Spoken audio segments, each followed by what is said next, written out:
Okay, so this is another playthrough of Streets of Rage. It's probably going to be a long play. Let's see how big of a video we can upload.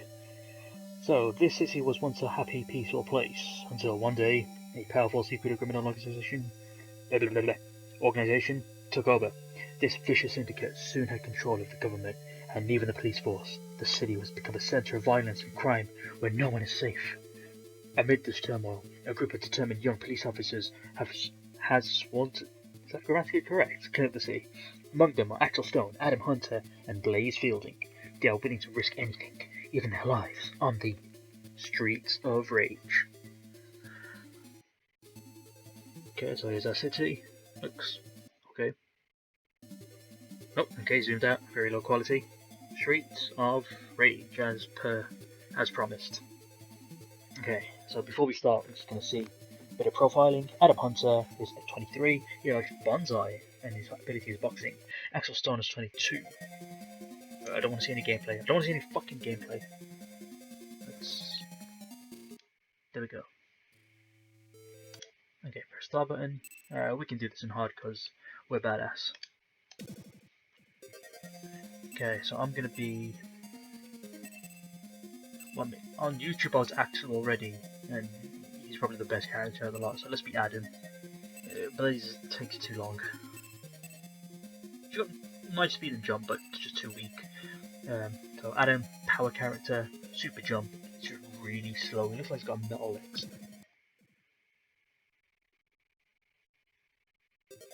And kick. Okay, good. So got my buttons sorted out. Let's do this.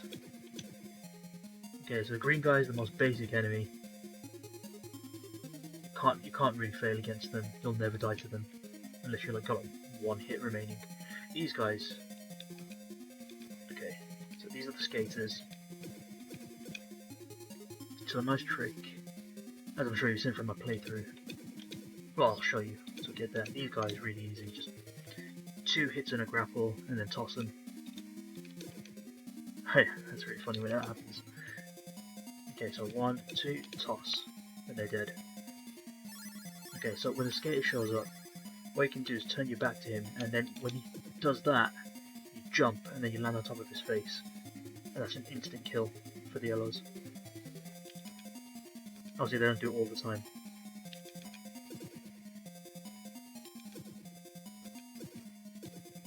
You just gotta watch out though, because they can throw you around as well if you're not careful. Okay, so what you can do is press that and jump over them, except I don't recommend doing it because you get exposed quite a bit. If you just keep pressing the punch button, you just unleash a buttload of punches on these guys. Okay, 1 grapple hit and a toss should do it for these guys. In fact, I'm pretty sure that's the same for the green guys as well. Suplexes kill all the weaker enemies. See, there we go. It wasn't even touching me.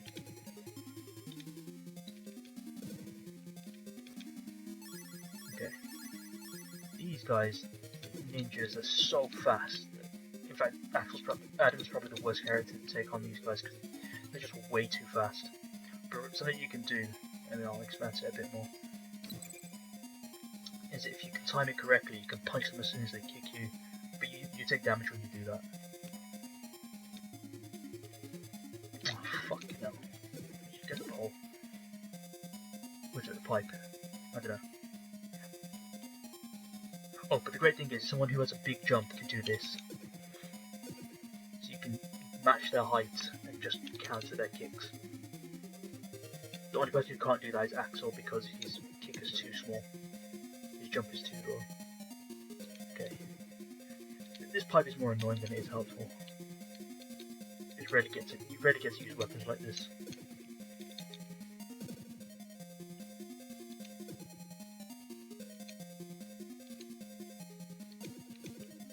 Okay, so 1, 2, throw, and let's do a suplex on you. Okay, that door should open. Whack! Yeah, didn't see that coming, bitch, did you? Okay, these ladies with the whips are the worst. They are the absolute worst. Even the lowest enemy, the red versions, they're just annoying as fuck because they got a long reach with that whip. and I got the most health out of all the lowest class enemies. Oh, there should have been a knife in there, but since I'm already holding a weapon, it disappears. And there would have been a weapon in there as well. So the first telephone usually has a knife in it. I mean, you see this from the original playthrough. The first telephone box has a knife. The second one has the tomato health. And oh fuck's sake, man! This stupid weapon is so slow. Well, I'm low on health as well. Ooh, fried omelette on the ground always gives you full health. Not very healthy though. So yeah, those 3 telephone boxes, the first one has a knife, second one tomato, and the last one has a smoke bomb that freezes all the enemies on the screen. In this version of the game, on the Sega Master System, it's only ever 2 enemies at a time, whereas in the Genesis version, they have loads, like you can have swarm the screen with multiple different types of enemies. Just like this is the one that I originally played, and I'm most familiar with its controls. Once you understand the attack patterns of all these guys, it's piss easy.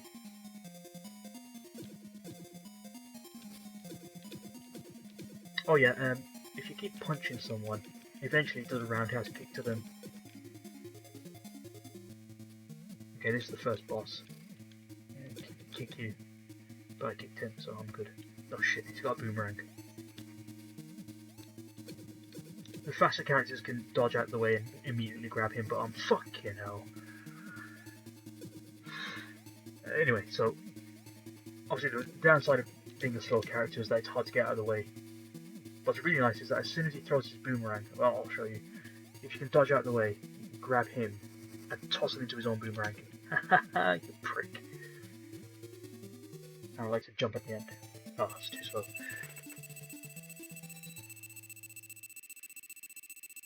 Okay, so that ends it for round 1. I think I'll stop the recording.